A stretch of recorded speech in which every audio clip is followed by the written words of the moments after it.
ESV version. Now a great crowd accompanied him and turned and said to them, if anyone comes to me and does not hate his own father and mother and wife and children and brothers and sisters. By the way, chapter 14. You there? Okay, amen. Reading from verse 26. If anyone comes to me and does not hate his own father and mother, wife, children, brothers and sisters, yes, and even his own life, he cannot be my disciple. And this is Jesus talking to his disciples and to the people, to the crowd. Whoever does not bear his own cross and come after me cannot be mine. There you go. For which of you desiring to build a tower does not first sit down and count the cost, whether he has enough to complete it? Otherwise, when he has laid a foundation and is not able to finish, all who see it begin to mock him, saying, this man began to build and was not able to finish. Oh, what king going out to encounter another king in war will not sit down first and deliberate whether he is able with 10,000 to meet him who comes against him with 20,000? And if not while the other is yet a great way off, he sends a delegation and asks for terms of peace. And last verse.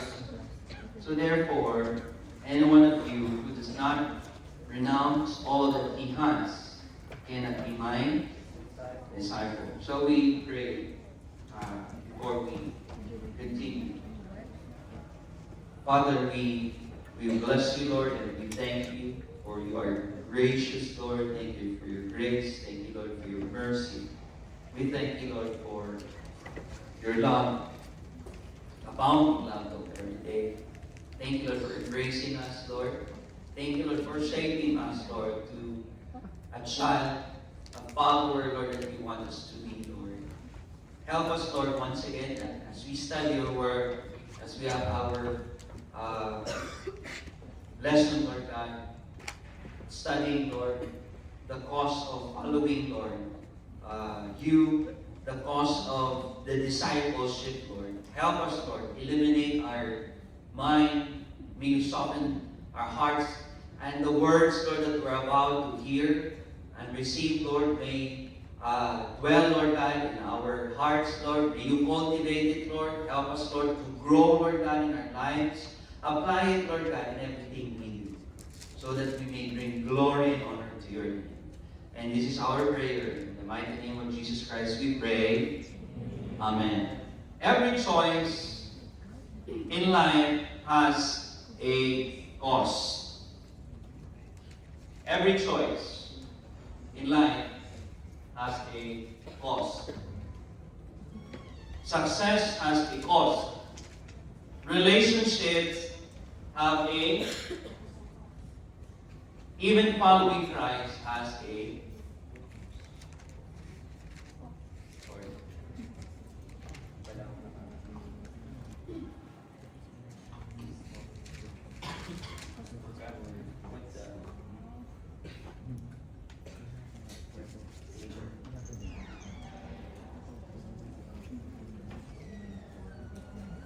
yan pala yun. Kaya pala sabi ko, wala.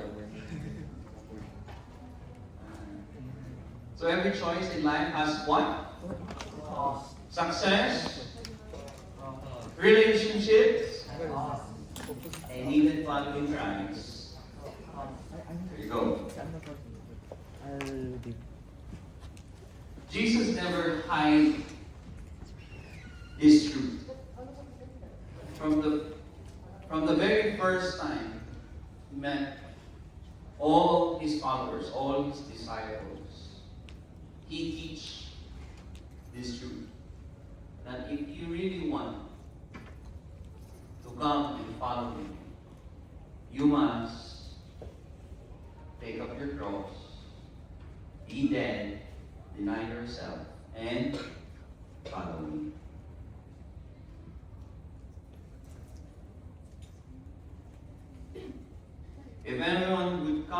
me, let him deny himself, take up his cross, and follow me.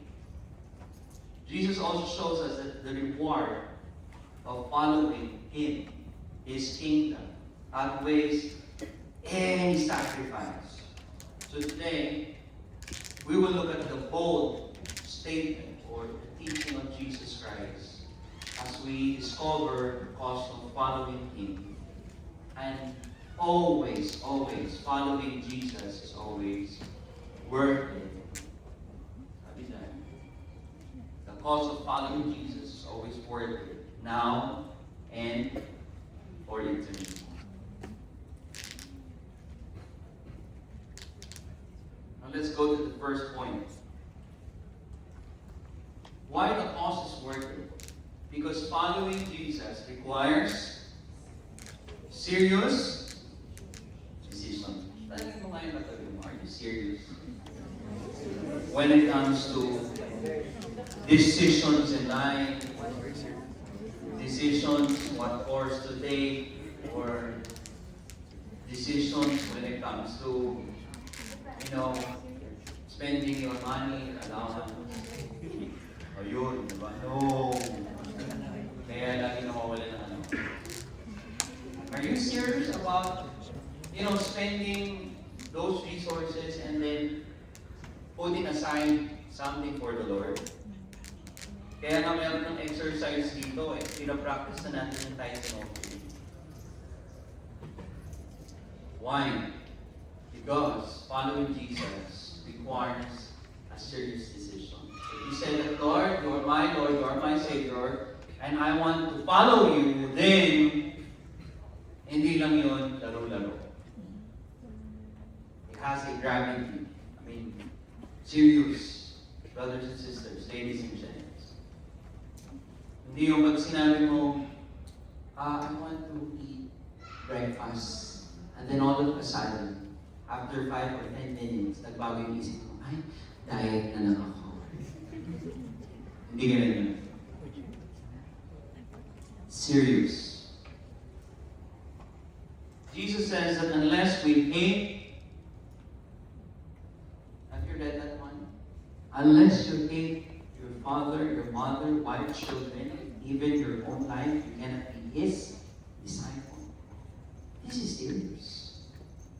Hating your father, coming from Jesus Christ. Pastor Edmund, I'm going to hate my father, my mother, my brothers and my sisters. The person next to me, even my own life. Well, let's go to the meaning of the word hate so that we'll know the right meaning.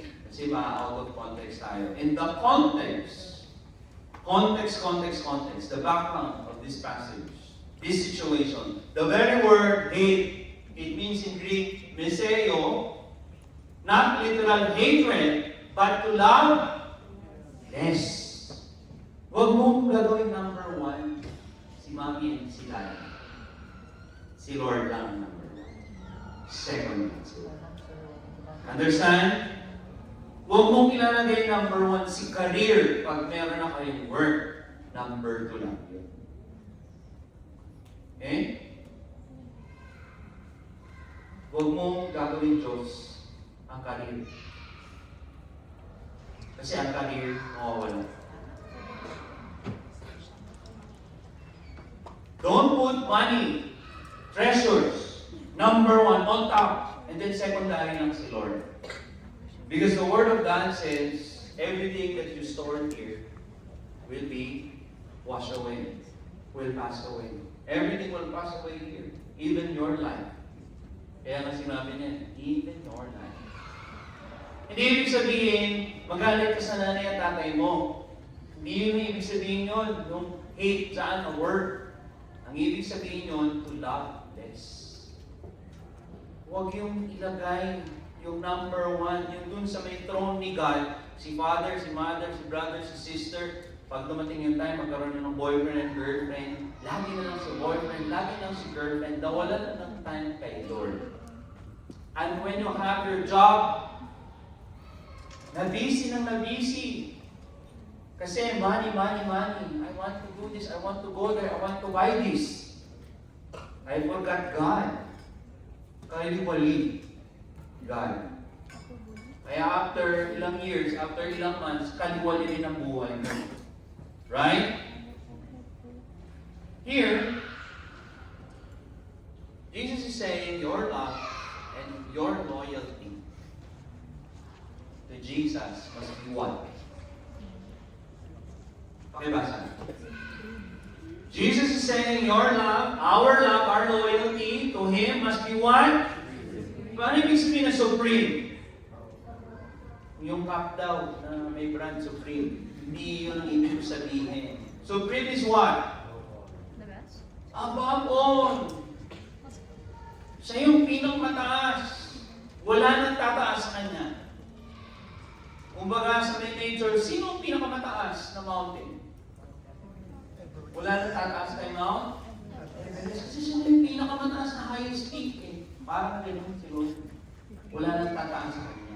So our loyalty, our love, kahit sa magulang mo, sa parents mo, sa trabaho mo, sa activities mo, whatever, huwag mo ilalagay doon na number one sila. Kasi si Lord lang yung dapat number one sa buhay. Amen? Because if your love and your loyalty, baliktad, opposite, less si Jesus, tapos more, I don't know, ay ilalagay mo sa may top number one mo, then you're not capable, or you're not, sabi nga, you'll not be one.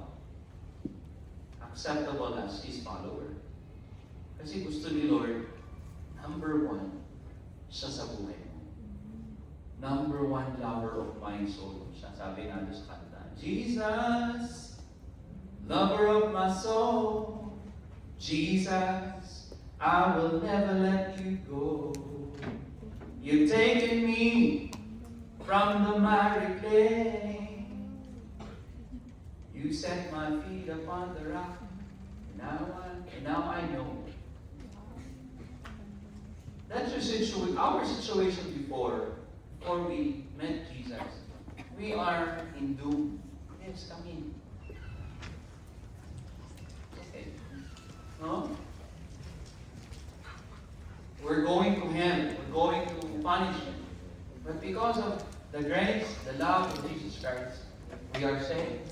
We have eternity with Him. We have new life. Amen? So, if that's what Jesus done on the cross, Jesus did to us, eh di ba, deserve niya na maging number one siya sa puso natin? Amen ba? Number one sa time natin? Amen. Ba't maraming late? Hindi, kasi late yung magulang ko eh. Hindi naman ako late, pastor. Okay. Anyway.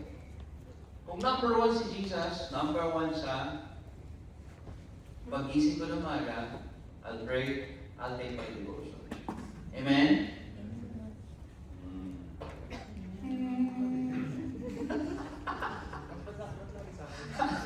Hindi naman ako nakatingin sa'yo, nakatingin ako kayo. Sino ba ito? Okay? So, our love and our loyalty, if we're saying that the cost is worth it, what do you mean worth it? In Tagalog. What's in Tagalog? What's the Tagalog of worth it? Yeah, worth. May halaga. Mahalaga nga. Tama ba? Kaya nga may cost. Tama ba? Kaya nga mo siya bibilin eh. Tama ba? Kasi may halaga. May price tag. It's not about money, money, money. It's not about a price tag. Price tag. Right? Worth it. Mahalaga siya. And why is it worth it? Because Jesus died for you and me. He gave everything. So you have life, you have eternity, you have hope, you have peace, everything. Amen? So dapat number one siya. Supreme siya. Amen? Let's say for example, dumaan dito si Sheikh Mohammed bin Zayed. Ay, sabi. Patay na pala yun. Sheikh Mohammed Al-Nayed. Yung bago niya. Anong gagawin niyo? What are you going to do? Let's say, for example, nag-open yung pinto, tapos lumabas na si Sheikh Adnayan. Anong gagawin niyo? What are you going to do? Bow? Ayan, siguro, to pay some respect. Tama naman di ba? O kaya sa Filipino, you will bless, di ba? Oh. Because you want to pay some respect. Ay, yung tao lang yun We're talking about here, Jesus. The Lord of Lords and the King of Kings. Pag si Jesus naman ang lumabas lang sa pinto, now what are you going to do? Start crying? Start crying. You bow down, no? Kasi you want to pay respect. No? Discipleship, guys, means Jesus becomes number one. Is He number one in your heart? Is He number one in your time? Is He number one in your studies? How about in house chores? Yes, Lord. And Malbos, pag busy ka na, nag-work na kayo, nandoon na kayo sa may corporate, or I don't know, sa akin na rin ng Lord, when you do your career, number one dapat si Jesus. Secondary na. Okay? Now let's go to the number 2. Ano yung number 1? Following Christ requires serious. Okay. The number 2 is following Jesus requires counting the cost. O, sige, bilangin natin. Bilangin natin. Ano ba yan? Now, in the Greek word, pakibasa nga, ang ibig sabihin ng cost.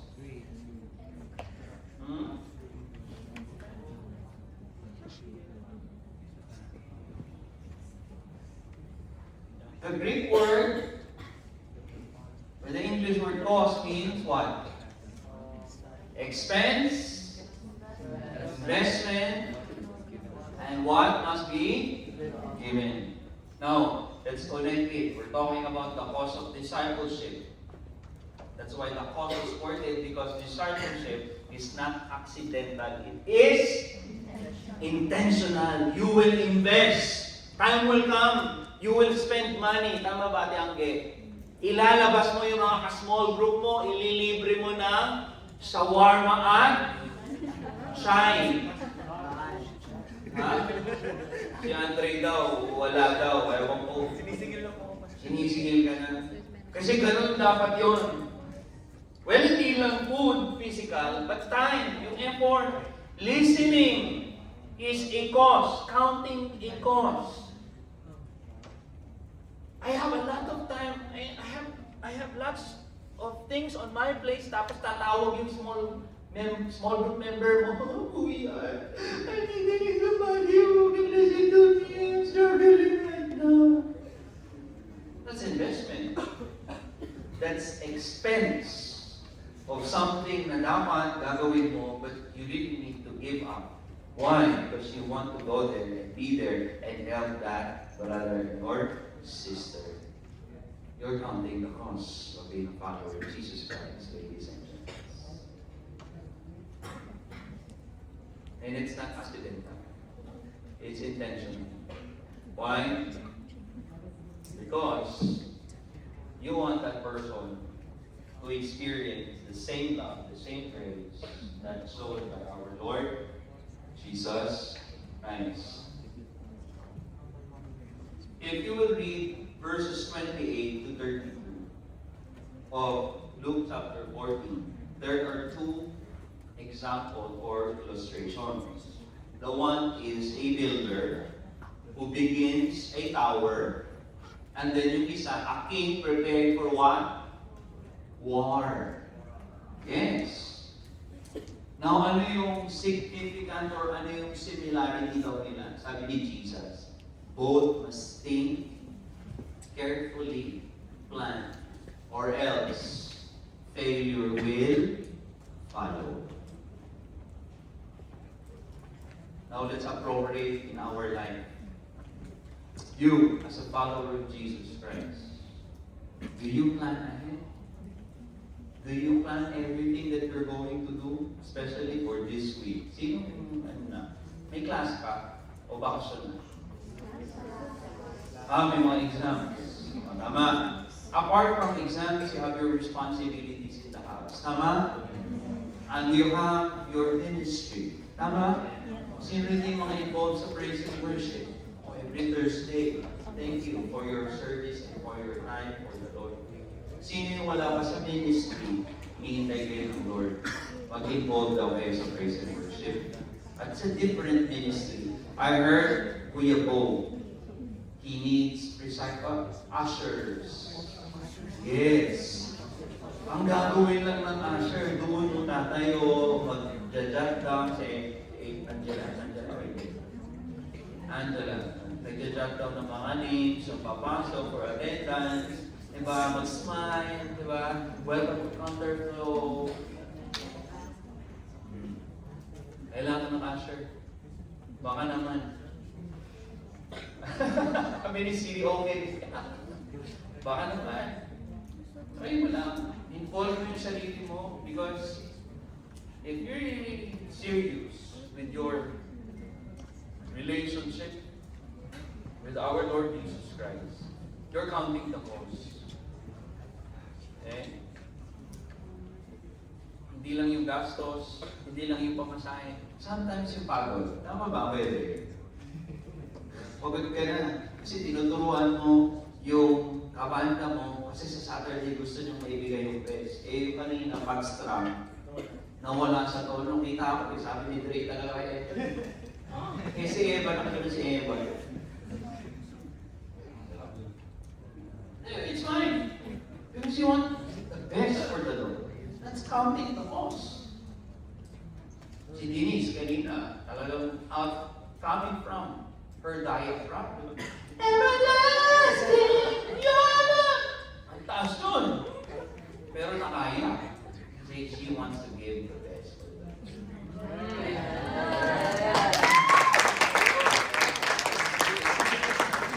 Not for you guys, not for the applause of the Counterflow congregation, but the one, the only one, an audience of one. Sana ganun din kayo. Yung mga choir dyan, sino yung part ng choir? Youth choir. Oh, last night, they sang last night without the conductor. Oh! And they memorized the lyrics. Excuse me. No need for teleprompter. No need for lyrics at the back. They memorized. They were able to sing without teacher Eva. Right? Nandun ako kagabi. Witness ako. Tinatawagan ko si teacher Eva. But they were able to deliver the song for the Lord. Without, without panicking, without, ito mo sa kanila, they memorize. They're confident. Ganun. Confident ka. Alam mong gagawin mo kasi alam mong nag-rehearse, nag-practice. Eh kapag hindi nag-practice, hindi nag-rehearse kayo. Diba? Mahirap yun. Tapos pag tutugtugin mo dito, baka magkalat yun. I'm not saying nagkakalat si Kuya Dre at si Elsa. But if you're really serious about your relationship, your ministry, everything to the Lord, pag number one si Lord, alam mo sa sarili mo, you want number one, 100% the best. Everything, every aspect. Amen? Amen. And if you continue doing that, I'm telling you, you will not have only a brighter future, but a blessed upon blessing in the future. So I pray you guys, will give your best for the Lord. So both must think carefully, plan ahead, or failure will follow.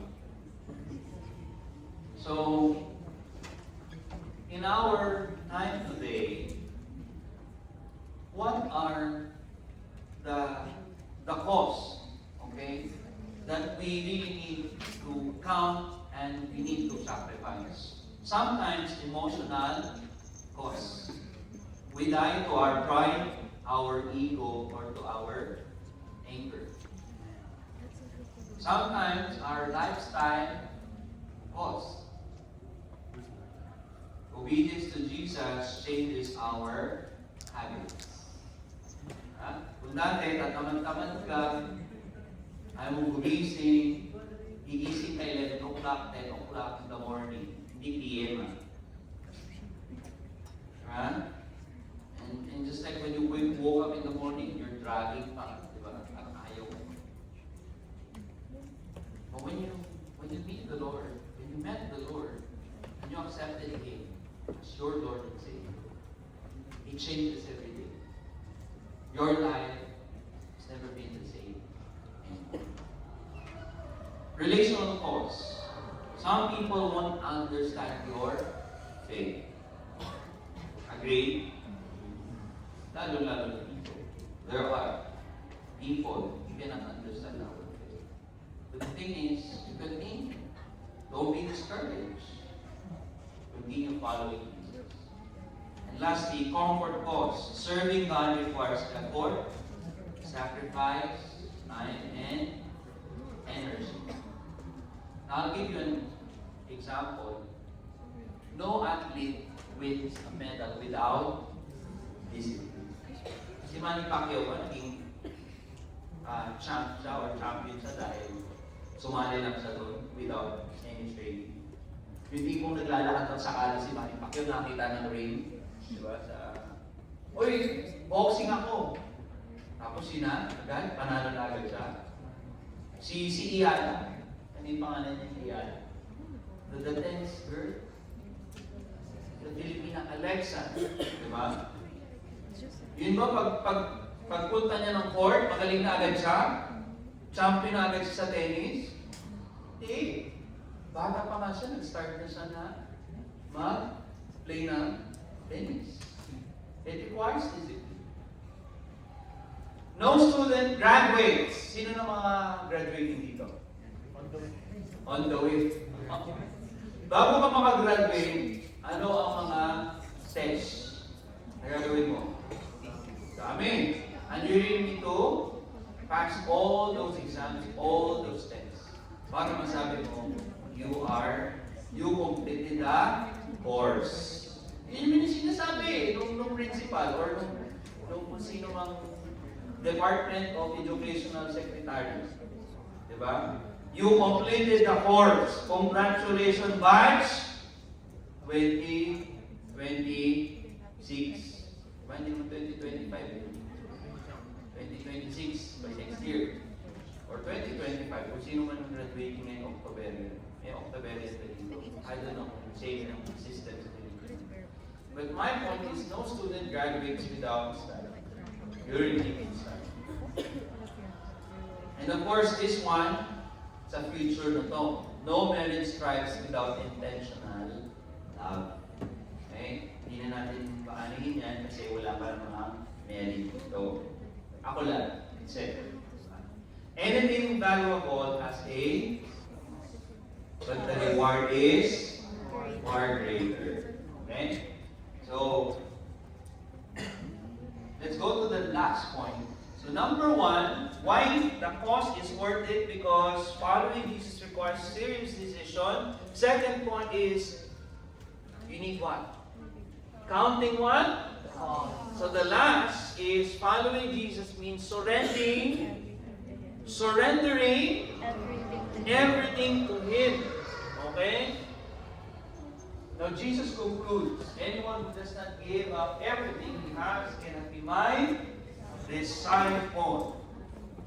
Let's go to the word. Sorry. Wala dyan. Okay.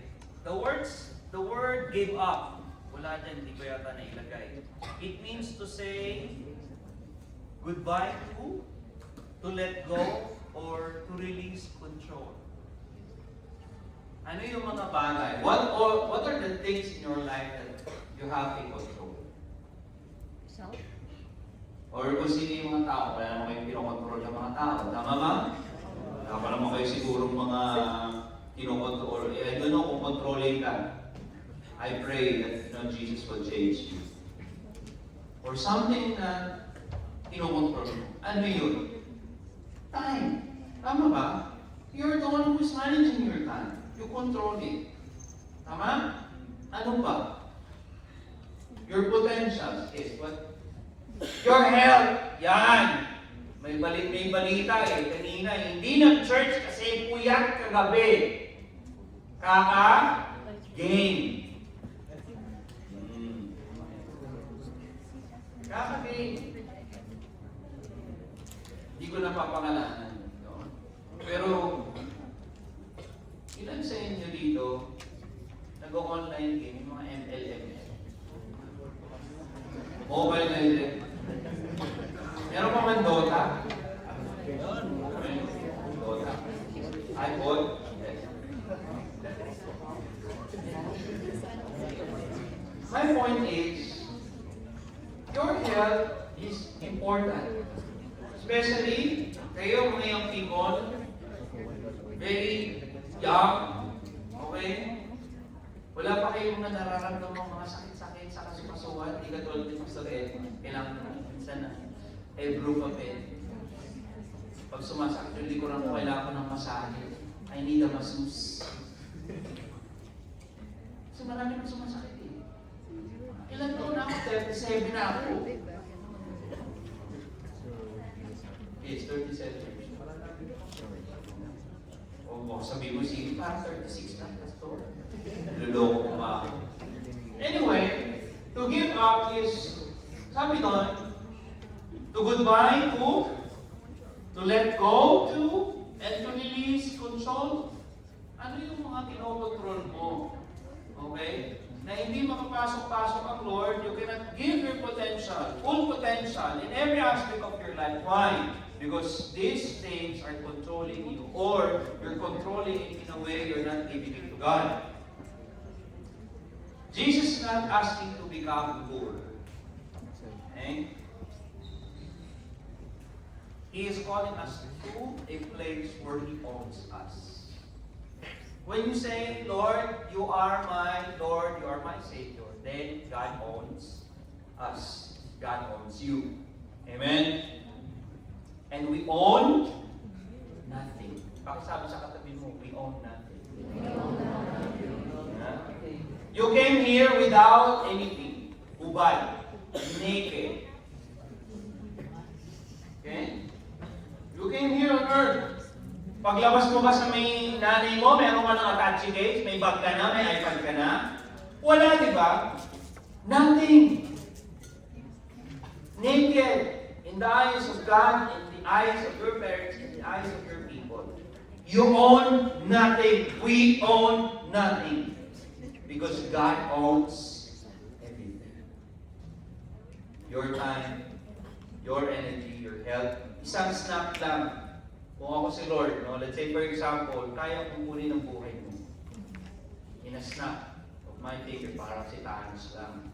Pero hindi ganun si God. Because when God created life, merong purpose yun. Merong design. The question is, are you walking on that design? That life, your life, designed to walk the journey with our Lord Jesus Christ. Everything we are and have must be surrendered to God for His glory. So, sino rito mga talented sa dance? Saan ka man? You know how to dance? Tambourine, modern dance, hip-hop. Give it to God. Why not? Let's have praise and worship here and let's have modern dance. Bakit hindi nyo ginagawa yun dito? Hindi naman ako conservative. Iniisip ko ba conservative kasi si Kuya, mas ayaw siguro na makasayaw-sayaw. During anniversary, gusto ko lang may mga dancers, kaya kami na-maximize ko yung talent. Saan punta ko yan? Alam ko may away.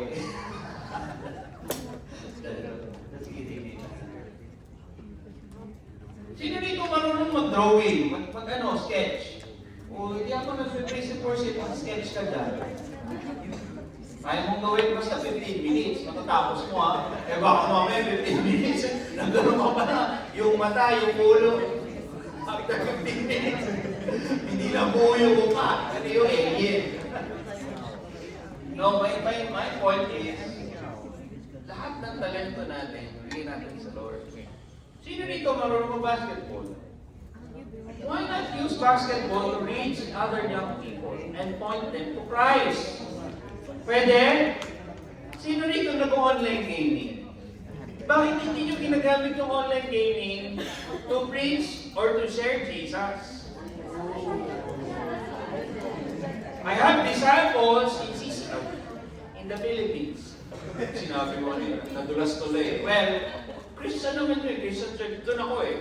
Yun yung church ko before ako mag-FCC. Pinaliktad na CC eh. I have my disciples. They are, skaters. Sino mga nag-ano dito? And they're using that for ministry to reach out for street kids. Or, sino nito nagpa-parkour? Meron ba? Parkour? O, yung mga nag-jump-jump. O, si Bo. Magtatalong-talong kayo. Pag nakita ng mga tao, lumapatawa, wow, something good ah. Oh, that's nice. Use that to build relationship. And then once you build a rapport relationship, you share Jesus. Amen? Sino rin man ang kumanta? O, open mic tayo. Alam nyo ba yun, open mic? Yung magda-drop ka lang, oo, pwede ba dito? Baka perfect nila. Open mic lang. Gusto nyo ba gawin natin dito? Para meron tayong day, parang talent service or ganyan. Worship celebration. Tapos, i-showcase natin lahat ng mga talento. Kung bumubuga ka ng apoy, sige. Sige dito. Para ma-showcase mo yung talent mo. Di ba? Ano yung tawag din yung, yung katawan? Babaliktad-baliktad yung katawan? Tawag din eh. Ha? Ano? Contortionist, yun, di ba? Marunong ka mag-contour ng makeup. Showcase mo dito, talent yun. Well, my point is that everything you have, every talent, everything that you possess, use it for the glory of God. Amen? Yun lang ha. Baka mamaya nakalimutan niyo, nagsatawa kayo ng tao eh. We give God what is temporary. Let me remind you, counterflow.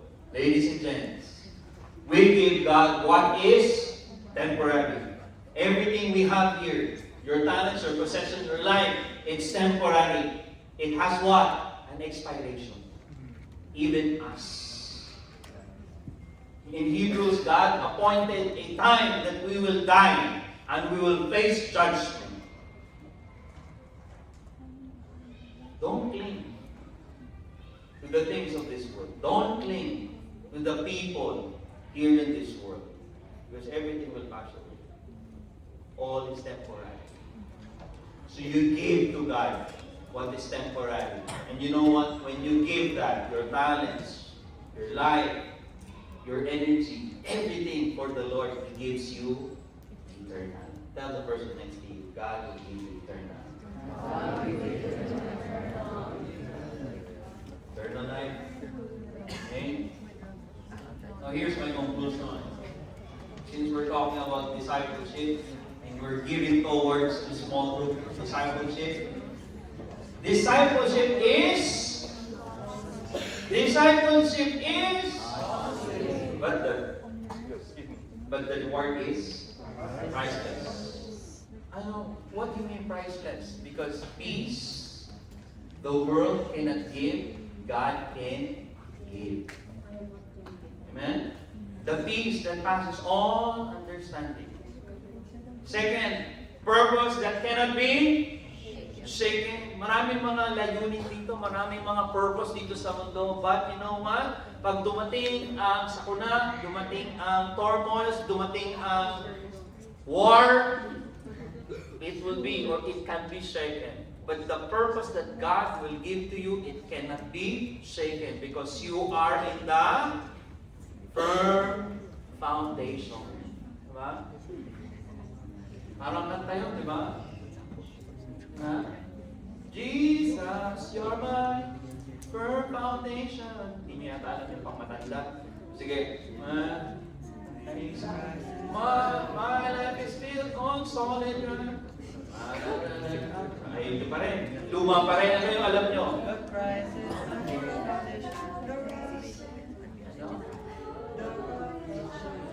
Ayun. Okay, nilayouts nga kayo. For Gen Z. Yung mga alam ko lang kasi, yan. Si Andre, alam pa niya, my life is in you, Lord. Meron ba firm foundation doon? Wala naman. Ayan, alam nila. On Christ the solid rock I stand, all other ground is sinking sand, all other ground is... That's Him. Purpose. Purpose that cannot be shaken. If you're with Jesus, and Jesus is with you, you cannot be shaken. And joy. Can you say to me, joy? Joy that circumstances cannot steal. Time will come, no? Even if emotional, attacks from the devil, from the world, or from the people around you, once you have joy with Jesus, it cannot steal it from you. They cannot steal it from you. Even the devil himself, Satan, cannot steal it from you. Eternal life that cannot be lost. Once you accepted Jesus Christ, He gives you eternal life. Jesus said that even the gates of hell cannot touch it. Okay? Or no one can snatch us from the hand of God. You're secured. You're in good hands with Metro Bank. Hindi nyo alam yun, ano? Sa Pilipinas yun. Sila Kuya Jelly lang nakakalam sila ate. And lastly, a Savior who never abandoned us. If you feel that you're alone or you're lonely today, I just want to remind you that Jesus is with you and He will never abandon you. Amen? Nakakatulog na yung kasama ninyo pakigising. Tapos na tayo. Now let's go to your small group. Go to your small group.